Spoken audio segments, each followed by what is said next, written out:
இப்ப இருக்கிற இந்திரா காங்கிரஸ்க்கு மிகப்பெரிய எதிரி யார் தெரியுங்களா? வேற யாருமே கிடையாது. பாஜகவின் பிரச்சார பீரங்கியான நம்முடைய பப்பூஜி அவர்கள் தான். நம்முடைய பப்பூஜி அவர்களுக்கு இருக்கக்கூடிய மிகப்பெரிய எதிரி யார் தெரியுங்களா?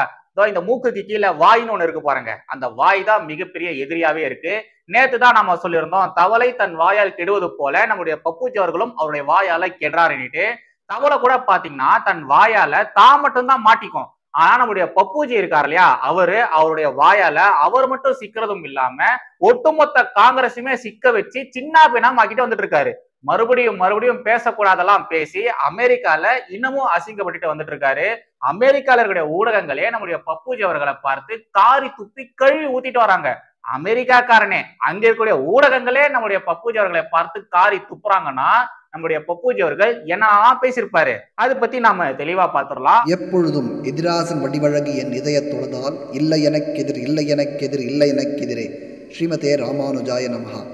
இளைஞர் தேசியவாதிகள் அனைவருக்கும் வணக்கம். இளைஞர்கள் தயாராக இருக்கிறாங்க, நம்ம பக்கம் வர்றதுக்கு தயாராக இருக்கிறாங்க. நாம தான் அவங்களுக்கு வழிவிட்டு அவங்களை அரவணைச்சு அவங்கள வழிநடத்த வேண்டும் என்று கேட்டுக்கொள்கிறேன். வழிவிட்டு வழிநடத்தி கைப்பிடிச்சு கூட்டிட்டு போனோம். வழிவிட்டு வழிநடத்தி கைப்பிடிச்சு கூட்டிட்டு போனோம். சீமான் ஒரு பக்கம் நம்மளை குறை சொல்றாரு, ஒரு பக்கம் புதுசா வந்தவர் வரப்போறவரு குறை சொல்றாரு, ஒரு பக்கம் நீங்க பாத்தீங்கன்னா அதிமுக அடுத்தது நாங்க தான் சொல்றாங்க. எதிரி அதிகமாக இருக்கிற ஒரு காலம்தான். எனவே பாராளுமன்ற தேர்தலில் இருந்த அமைப்பு சட்டமன்ற தேர்தலில் வருமா என்று சொன்னால் நிச்சயம் அது போல ஒரு சுமூகமான சூழ்நிலை வராது என்பது எங்களுடைய ரைட்டு. திமுகல ஜூனியர்களுக்கும் சீனியர்களுக்கும் சண்டை ஆரம்பிச்சிருக்கு போல. நம்முடைய அமைச்சர் கே.என்.நேரு அவர்கள் பேசினது உங்கள சில பேருக்கு புரிஞ்சிருக்காது. அவர் சொன்ன பாயிண்ட்ஸ் எல்லாம் பாத்தீங்கன்னா ரொம்ப ரொம்ப முக்கியமானது. நம்முடைய கே.என்.நேரு அவர்கள் என்ன சொல்லியிருந்தாருன்னா, 2024 நாடாளுமன்ற தேர்தலில் இருந்த கூட்டணி, 2021 சட்டமன்ற தேர்தலில் இருந்த கூட்டணி வரக்கூடிய 2026 சட்டமன்ற தேர்தல்ல அப்படியே இருப்பாங்களான்னா சந்தேகம்தான். எதிரிகள் இப்போ அதிகமாயிட்டாங்க. ஒவ்வொருத்தவங்க ஒவ்வொரு மூலையில இருக்காங்க.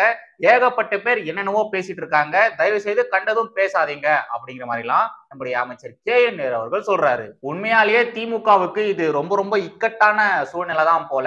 ஒற்றுமை இல்லைன்னு வச்சுக்கோங்களேன், ஒண்ணுமே பண்ண முடியாது. வரக்கூடிய 2026 சட்டமன்ற தேர்தலில் திமுக எப்படி எதிர்கொள்ள போறாங்க, எதை மாதிரியான யுக்திகளை கையாள போறாங்க அப்படிங்கிறத பொறுத்திருந்து பார்ப்போம். ரைட்டு, நாம கண்டென்ட்டுக்கு வந்துடலாம். 2024 நாடாளுமன்ற தேர்தலுக்கு அப்புறமா நம்முடைய பப்பூஜி அவர்கள் ஒட்டுமொத்தமா மாறிட்டாரு. அவருக்கு இப்போ ஃபுல் எனர்ஜி இருக்கு.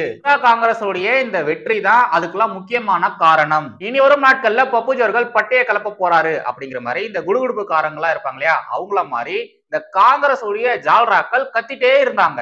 ஆனா நமக்கு தான் நம்முடைய பப்பூஜி அவர்களை குறித்தும் இந்த இந்திரா காங்கிரஸை குறித்தும் நல்லாவே தெரியுமே. இவங்க எல்லாருமே கட்டமைக்கப்பட்ட மாய பிம்பங்கள் தான். ஒரு 4 நாளைக்கு நாம அவங்களை கண்டுக்காம விட்டோம்னு வச்சுக்கோங்களேன், அவங்களே அவங்களுடைய வாயால மாட்டிப்பாங்க. கண்டதையும் பேசி, யாரா கூடமா பேசி, பேசக்கூடாதெல்லாம் பேசி மாட்டிப்பாங்க. இப்போ அதே மாதிரிதான் நம்முடைய பப்பூஜி அவர்கள் தன்னுடைய வாயால தனக்கும் காங்கிரஸ் கட்சிக்கும் பெரிய அப்பா சொல்லியிருக்காரு. இப்ப நம்முடைய பப்பூஜி அவர்கள் என்ன பேசி சிக்கல்ல சிக்கி இருக்காருன்னா, நாங்க இடஒதுக்கீடுகளை எடுத்துருவோம், அதாவது காங்கிரஸ் ஆட்சிக்கு வந்தா இந்த ரிசர்வேஷன்ஸை நாங்க தூக்கிடுவோம் அப்படிங்கிற மாதிரி நம்முடைய பப்பூஜி அவர்கள் பகிரங்கமா சொல்லியிருக்காரு. இப்ப நம்முடைய பப்பூஜி அவர்கள் சொன்ன இந்த விவகாரம் தான் டாக் ஆஃப் த டவுனா இருக்கு. நம்முடைய பப்பூஜி அவர்களை மட்டும் கிடையாதுங்க, ஒட்டுமொத்த இந்திரா காங்கிரசுமே எல்லாருமே காரி துப்பி கழுவி ஊத்திட்டு வந்துட்டு இருக்காங்க. இந்த ஒரு தருணத்துக்காக வெயிட் பண்ணிட்டு இருந்த மாதிரி பாஜக சும்மா இறங்கி பல தரமான சம்பவங்களை செஞ்சிருக்காங்க. இந்த சைட்ல ஒரு ஸ்கிரீன்ஷாட் ஒன்று போறேன், தயவுசெய்து பாருங்களேன். இடஒதுக்கீடு மீது காலம் காலமாக காங்கிரஸ் கட்சியும் ராகுல் காந்தியும் கொண்டிருந்த காழ்ப்புணர்வு வெளிப்பட்டுள்ளது என்பதே உண்மை அப்படிங்கிற மாதிரி போட்டுட்டு நம்முடைய பப்பூஜி அவர்கள் அமெரிக்கால பேசின அந்த வீடியோவை, இடஒதுக்கீட நாங்க தூக்கம் சொல்லியிருந்தாரு இல்லையா, அந்த வீடியோவும் போட்டிருக்காங்க. அந்த வீடியோ சைட்ல போற தயவுசெய்து பாருங்க. We will think of scrapping reservation. We will think of scrapping reservation. நாங்க இடஒதுக்கீடை எடுப்பதற்கு ஆலோசிப்போம். நாங்க எங்களுடைய ஆட்சி காலகட்டத்துல இந்த இடஒதுக்கீடுகளை எடுப்பதற்கு ஆலோசிப்போம் அப்படிங்கிற மாதிரி நம்முடைய பப்பூஜி அவர்கள் பகிரங்கமா அவருடைய வாயால சொல்லுகிறாரு. உங்களுக்கே நல்லா தெரியும் இங்க இடஒதுக்கீடுகளை வச்சு எப்படி அரசியல் பண்றாங்க, ஒவ்வொருத்தங்களும் எப்படி இந்த இடஒதுக்கீடுக்காக அரசியல் பண்றாங்க அப்படிங்கிறத நம்ம பார்த்திருந்தோம். பட் இப்ப நம்முடைய பப்பூஜி அவர்கள் பாத்தீங்கன்னா அந்த இடஒதுக்கீடையே நாங்க தூக்க போறோம் அப்படிங்கிற மாதிரி பகிரங்கமாவே சொல்லியிருக்காரு. இதுல நீங்க உற்று கவனிக்க வேண்டிய விஷயம் என்னன்னா, இப்ப நம்முடைய பப்பூஜி அவர்கள் ஒரு கருத்து சொல்லியிருந்தாரு பாருங்க, இடஒதுக்கீடுகளை நாங்க தூக்கிடுவோம் சொல்லிட்டு. அந்த கருத்தை நம்முடைய பப்பூஜி அவர்கள் முதல் முறையாலாம் சொல்லல, அது மட்டும் இல்லாம பப்புஜி அவர்கள் மட்டும் அந்த ஒரு கருத்தை சொல்லல. இதுக்கு முன்னாடியே காங்கிரஸ்ல இருக்கக்கூடிய முக்கியமான மூத்த தலைவர்கள்லாம் சொல்லியிருக்காங்க. சைட்ல ஒரு இமேஜ் ஒன்று போடுறேன், அதை செய்து பாருங்களேன். Congress hate for reservation. தாத்தா நம்முடைய நேரு அவர்கள் என்ன சொல்லியிருக்காருன்னா, great grandfather said I dislike any kind of reservation. Grandmother hesitated to implement the recommendations of Mandal Commission. Father said no promotion of idiots in the name of reservation. இப்போ நம்முடைய பப்புஜி அவர்கள் பாத்தீங்கன்னா, now Pappu says we will think about scrapping reservation. இதெல்லாம் காலங்காலமா காங்கிரஸ்ல இருக்கக்கூடிய, காங்கிரஸ் குடும்பத்துல இருக்கக்கூடிய அவங்க எல்லாருமே பேசிட்டு தான் வந்துட்டு இருக்காங்க. நம்ம பப்புஜி அவர்களுடைய இந்த ஒரு கருத்துக்கு பகுஜன் சமாஜ் கட்சியினுடைய தேசிய தலைவர் மதிப்பிற்குரிய மாயாவதி அவர்கள் என்ன சொல்லியிருக்காங்கன்னா, இந்த கருத்துக்கு அவங்க என்ன கருத்து சொல்லியிருக்காங்கன்னா, இடஒதுக்கீட்டை காங்கிரஸ் ரத்து செய்யும், மாயாவதி எச்சரிக்கை. ஏற்ற சூழல் வரும்பொழுது SC ST OBC இடஒதுக்கீட்டை ரத்து செய்வோம் என ராகுல் கூறியுள்ளார். இடஒதுக்கீட்டு முறையை ரத்து செய்ய வேண்டும் என்ற காங்கிரசின் நீண்ட கால சதி திட்டத்தை இது காட்டுகிறது. ஆட்சியில் இருக்கும் போது OBC இடஒதுக்கீட்டை அமல்படுத்தாத கட்சி காங்கிரஸ். நீண்ட காலம் ஆட்சியில் இருந்தும் ஜாதிவாரி கணக்கெடுப்பை நடத்தவில்லை. தற்போது இவற்றை வைத்து ஆட்சிக்கு வர கனவு காண்கிறது. ராகுல் காந்தியின் இந்த நாடகத்தை மக்கள் நம்பக்கூடாது. மக்கள் நம்பக்கூடாது. ராகுல் காந்தி நாடகம் ஆடுறாரு, அவருடைய நாடகத்தை யாரும் நம்பாதீங்க அப்படிங்கிற மாதிரி மதிப்பிற்குரிய மாயாவதி அவர்கள் சொல்லியிருக்காங்க. இவரை தொடர்ந்து நம்ம நாட்டினுடைய உள்துறை அமைச்சராக இருக்கக்கூடிய திரு அமித்ஷா அவர்கள் என்ன சொல்லியிருக்காருன்னா, நாட்டை பிளவுபடுத்தக்கூடிய தேச விரோத செயல்களில் ஈடுபடக்கூடிய சக்திகள் கூட ஒன்னா சேர்ந்து நாட்டிற்கு எதிரான கருத்துக்களையும் செயல்களையும் தொடர்ந்து காங்கிரசும் ராகுல் காந்தியும் செஞ்சுட்டே இருக்காங்க. இதை அவங்க வாடிக்கையாவே வச்சிருக்காங்க. ஜம்மு காஷ்மீர் விவகாரத்திலும் சரி, ஜம்மு காஷ்மீர்ல இருக்கக்கூடிய அந்த பிரிவினவாதிகளுக்கு ஆதரவு கொடுப்பதிலும் சரி, ராகுல் காந்தி அவர்கள் எப்பவுமே அவங்களுக்கு சப்போர்ட்டிவா தான் இருக்காரு. இதை நாட்டிற்கு எதிரான காரியங்கள் செய்யறாங்க இல்லையா, அவங்களுக்கு ஆதரவாக ராகுல் காந்தி எப்பவுமே இருக்காரு. அது மட்டும் இல்லாம வெளிநாடுகளுக்கு போகும் பொழுது இந்தியாவிற்கு எதிரான கருத்துக்களை ராகுல் காந்தி தொடர்ந்து பேசிட்டே வந்துட்டு இருக்காரு. இந்த தேசத்தின் பாதுகாப்பிற்கு அச்சுறுத்தல் ஏற்படும் விதமாக தொடர்ந்து ராகுல் காந்தி நடந்துக்கிறாரு. அது மட்டும் கிடையாதுங்க, இந்த பிரிவினவாத கருத்துக்கள்லாம் இருக்கு இல்லையா, அதாவது இப்போ நம்மளுடைய சீமான் அவர்கள் பண்றாரு பாருங்க, இந்தியான்ற ஒரு நாடே கிடையாது, நாங்கெல்லாம் தண்ணி நீங்கெல்லாம் தண்ணி அப்படிங்கிற மாதிரி பிரிவினவாத கருத்துக்கள்லாம் பேசுறாரு இல்லையா, அதே மாதிரி நம்மளுடைய ராகுல் காந்தி அவர்களும் தொடர்ந்து பேசிட்டு வந்துட்டு இருக்காரு. இந்தியான்ற ஒரு நாடே கிடையாது, பல மாகாணங்கள் ஒண்ணு சேர்ந்ததுனாலதான் இந்தியான்ற ஒரு நாடே உருவாச்சு அப்படிங்கிற மாதிரி தேச விரோத பிரிவினவாத கருத்துக்கள்ல ராகுல் காந்தி அவர்கள் தொடர்ந்து பேசிட்டே வந்துட்டு இருக்காரு. இதே மாதிரியான விஷயங்கள் தான் காங்கிரஸும் இதுக்கு முன்னாடி பண்ணிருக்காங்க. இந்த டிவைட் அண்ட் ரூல்னு சொல்லுவாங்க பாத்தீங்களா, இந்த பிரிட்டிஷ்காரனுங்க பண்ணானுங்களே, அதே மாதிரியான அரசியலை தான் இப்ப காங்கிரசும் ராகுலும் பண்றாங்க. இந்தியால ரிசர்வேஷனை நாங்க எடுத்துருவோம், இடஒதுக்கீடை நாங்க எடுத்துருவோம் அப்படிங்கிற மாதிரி ராகுல் காந்தி சொல்லியிருக்காரு. இது பல காலமா காங்கிரஸ் உடைய மூத்த தலைவர்கள் சொல்லக்கூடிய கருத்துக்கள் தான்.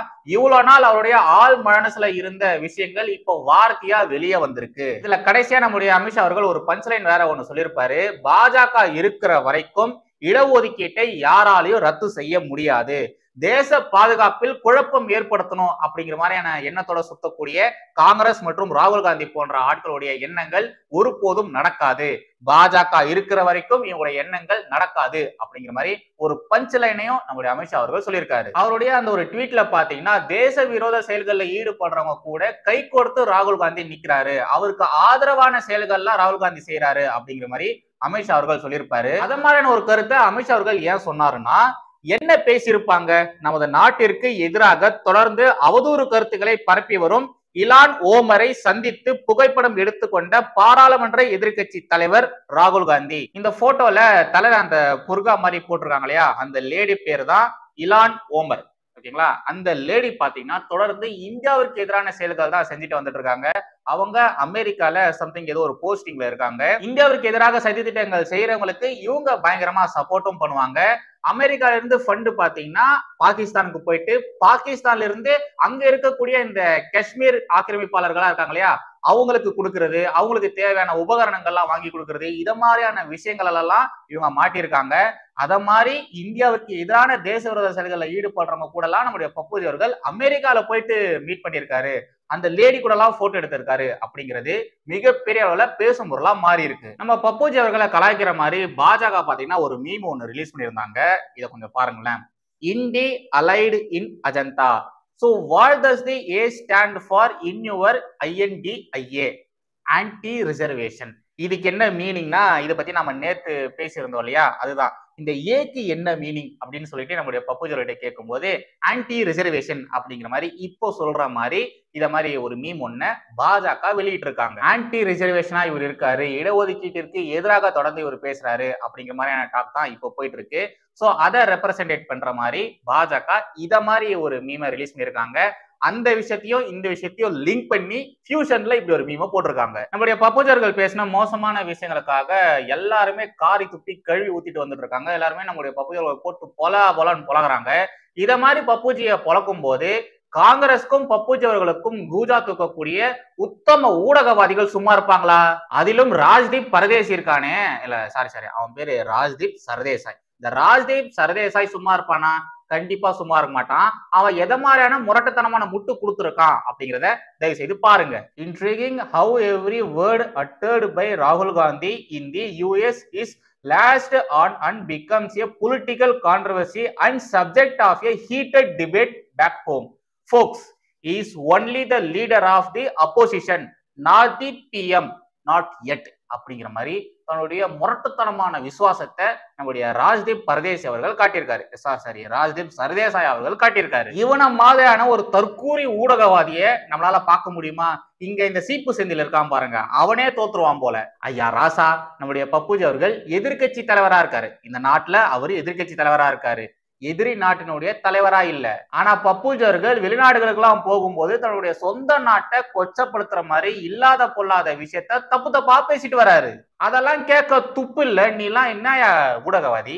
ராகுல் பாத்தீங்களா, அவர் பேசக்கூடிய விஷயங்கள் எல்லாமே கான்ட்ரோவர்சியா மாறுது, இங்க ஹீட் டிபேட் எல்லாம் போகுது அப்படிங்கிற மாதிரி எப்படியா நீ கூச்சப்படாம பேசுற? இந்த நாட்டுடைய பிரதமரா ஆகணும்னு கனவுல இருக்கக்கூடிய ஒரு நபர், இந்த நாட்டினுடைய எதிர்கட்சி தலைவரா இருக்கக்கூடிய ஒரு நபர், அவரு வெளிநாடுகளுக்கு போகும்பொழுது பேசும்பொழுது கொஞ்சம் யோசிச்சு பேசணும். அவருக்கு ஏகப்பட்ட ரெஸ்பான்சிபிலிட்டிஸ் இருக்கு. ஆனா அதை பத்தி எதுவுமே கேர் பண்ணாம லூசுத்தனமா லூஸ் டாக் விட்டுட்டு வராரு. அதுக்கு கூட எப்படியா நீ இப்படி கூச்சப்பாடாம முட்டு குத்துட்டு வர? இந்த மேட்டர்ல கடைசியாக அமெரிக்கால இருக்கக்கூடிய ஒரு நியூஸ் பேப்பர் எப்படி நம்முடைய பப்புஜி அவர்களை காரி துப்பி கழுவி ஊத்தி இருக்கு அப்படிங்கிறத பார்க்கலாம். இந்த ஸ்கிரீன்ஷாட்டை கொஞ்சம் பாருங்க.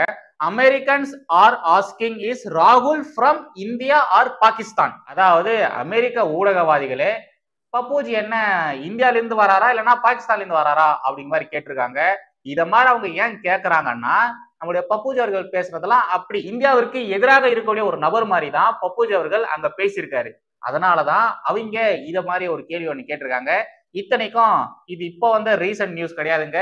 இது பாத்தீங்கன்னா May 31 இந்த மே மாசம் வந்த நியூஸ். ஓகேங்களா? பப்புஜி அவர்கள் காலங்காலமா இப்படிதான் பண்ணிட்டு வந்துட்டு இருக்காரு. எப்பப்பெல்லாம் அவர் வெளிநாடுகளுக்கு போறாரோ அப்பப்பெல்லாம் அவரால் முடிஞ்ச அளவு இந்தியாவிற்கு எதிரான கருத்துக்கள் மட்டும்தான் பேசிட்டு வராரு. இதை பத்தி நம்ம நேத்தே பார்த்திருந்தோம். பாத்தீங்களா? இன்னொரு எக்ஸாம்பிள். இன்னைக்கான கண்டென்ட் மறுபடியும் அடுத்து சந்திக்கிறேன். ஜெய் ஹிந்த், வந்தே மாதரம்.